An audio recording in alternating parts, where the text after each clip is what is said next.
My fiancé texted me from Reno. Just tied the knot with my colleague. You're a loser. FYI, I shot back. Nice. Then I froze her accounts and swapped out the apartment locks. The next day, cops showed up at my door. I'm a 36-year-old guy, and the text hit my phone at 3:12 a.m. on a Wednesday. My fiancée, Emma, 29, was supposedly at a business seminar in Reno. The text came with a photo of her and Daniel, her colleague, flashing marriage licenses outside a gaudy chapel. The full message read, "Just married Daniel. Been hooking up with him for 9 months. You're a loser, FYI. Your weak vibe made this a breeze. Enjoy your miserable existence." I stared at my screen for maybe 20 seconds. Then I replied with one word. Nice. Before she could fire back, I got to work.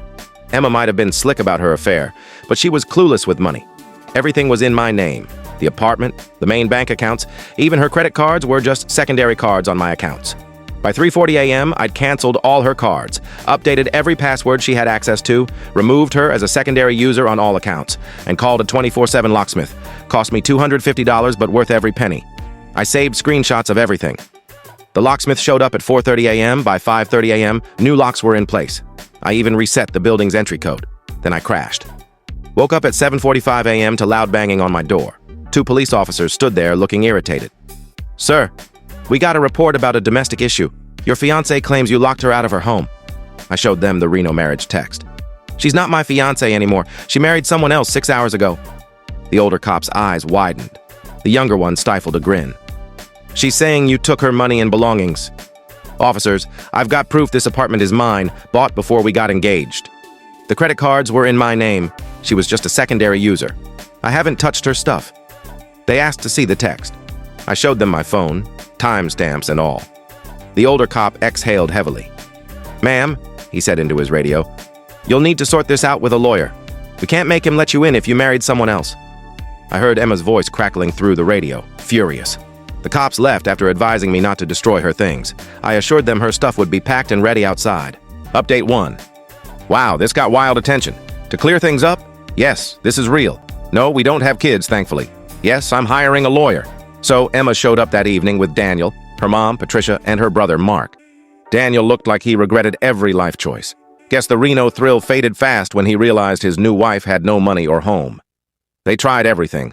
Patricia threatened to call the police again. I reminded her how that went. Mark called me a manipulative jerk. Daniel puffed up his chest until I mentioned I'd be sending their wedding photo to their company's HR. They've got a strict no-dating policy. Emma sobbed about how I was financially controlling her. I'd already boxed up her stuff and left it in the storage unit. I gave them 90 minutes to grab it and go. The best part? Emma tried to rent a moving van with her card. Declined. Daniel had to cover it. His expression was gold. Here's the kicker. My lawyer called today. Emma's claiming she was intoxicated and coerced into the Reno marriage. She wants it annulled and is trying to claim part of the apartment since we were still engaged when she left for Reno. My lawyer nearly choked laughing. "She sent you proof of cheating and bigamy. She's toast." Also heard through friends that Daniel's been crashing at his dad's garage apartment. He thought Emma was loaded. LOL. More updates soon. This isn't over. Update 2. Strap in, because Emma went full meltdown. She started a social media tirade, posting everywhere that I was a toxic control freak who trapped her in a miserable engagement and pushed her to seek love elsewhere. Her mom and brother spread it like wildfire. Some mutual friends bought it at first. But Emma forgot I'm tight with Ryan, our group's tech wizard. He helped me dig up some juicy WhatsApp chats between her and Daniel going back 14 months. One gem, Emma bragging about playing the long con to lock in the cash before dumping me. Her best line, "He's so clueless. I've been siphoning money from our shared food account for ages. Almost enough for our dream wedding, babe." That shared food account? It was my account, just for household stuff. I checked the statements. She'd been pulling out cash for groceries and spending maybe a third. The rest? No idea. I posted the screenshots online. Her story fell apart fast. Then came the chaos spiral. She got her uncle to call my manager, claiming I was stalking her. My manager, who knows the full story, told him to buzz off politely. She tried to break into the apartment at 2 a.m. My new security cameras caught it all. She was yelling about her great-aunt's necklace, which her great-aunt is still wearing because, you know, she's alive. She claimed I poisoned her dog. We've never had a dog. I'm allergic. She called my dad, crying that she messed up and Daniel was a fling. My dad said, "Maybe you should have thought twice before a 9-month affair, sweetheart." The peak audacity? A call from Daniel's mom, Karen. She demanded I man up and take Emma back because Daniel can't support a wife, made a dumb choice, and young guys mess up.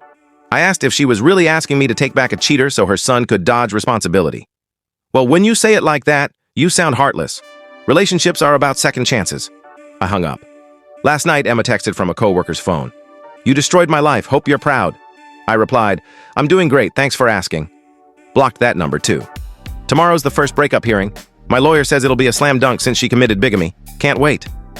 Final update. The hearing was perfection. Emma showed up in a white dress to court, where she was being dumped for marrying another guy. The judge's expression was everything. Her lawyer argued the Reno marriage didn't count because she was emotionally overwhelmed and pressured by Daniel. The judge asked what pressure meant here.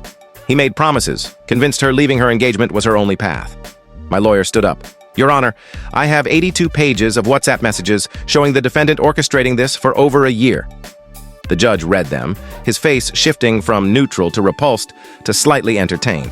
Ma'am, did you write, and I quote, can't wait to see his dumb face when he finds out I cleaned him out? Emma turned purple. That was misinterpreted.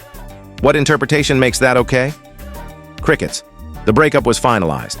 She got her personal items, her car, still got payments, and nothing else. She has to pay me $600 a month for 8 months because I funded her professional training last year. Her fury was worth more than gold. Outside court, Patricia started yelling that I was robbing her daughter. Mark tried to toss soda at me but missed and hit Karen, Daniel's mom, who showed up to cheer on their true love. The soda fight between the moms was wild. Security had to step in. Plot twist. Daniel didn't even show. Per Karen's shouting, he's already moved on with a 24-year-old server he met at their wedding party, aka the casino lounge. Emma had a full-on meltdown, snotty, red-faced, sobbing, wailing. This wasn't the plan. Mark tried to calm her. It's fine. You can crash with me. No way. Your place reeks of ferrets and despair. Even Mark looked fed up. Word is Emma's back at her parents' place. Daniel's engaged to the server. Their company sacked them both for breaking the no-dating rule. Patricia got banned from 3 coffee shops for yelling at baristas who looked like that homewrecker. Mark posted about ditching toxic relatives. Karen suing Emma for emotional harm to her son. I'm thriving. Sold the apartment for way above market. Real estate's nuts right now. Moving to a sleek loft in the city. Started dating Lauren from my yoga class. She thinks this saga's hilarious and brings me coffee labeled not Daniel. My lawyer framed the Reno marriage license. It's in his office as his easiest win ever. To those asking if I regret being petty, nope. She played dumb games, won dumb prizes. My only regret? Not spotting the red flags earlier, like when she said her ex was unhinged for changing his Hulu password after she cheated. Should have seen it coming. Thanks for riding this crazy wave with me. I'm off to live my best life. P.S. Emma, if you're reading this, and I know you are, you're glued to forums, Karen called you a money-grubbing leech at her knitting group. Just FYI. Nice? Nice. Edit. For those asking, yes, this is 100% legal where I live. Freezing my accounts and changing my locks isn't theft. Deal with it. Edit 2. Stop messaging me about Lauren. She's taken, and we're happy. Don't ask for Emma's socials either. Let's not stoop there. Edit 3. Daniel's server fiancée dumped him after learning he was married. My lawyer sent me Emma's annulment papers. She cited temporary mental lapse as the reason. The comedy writes itself.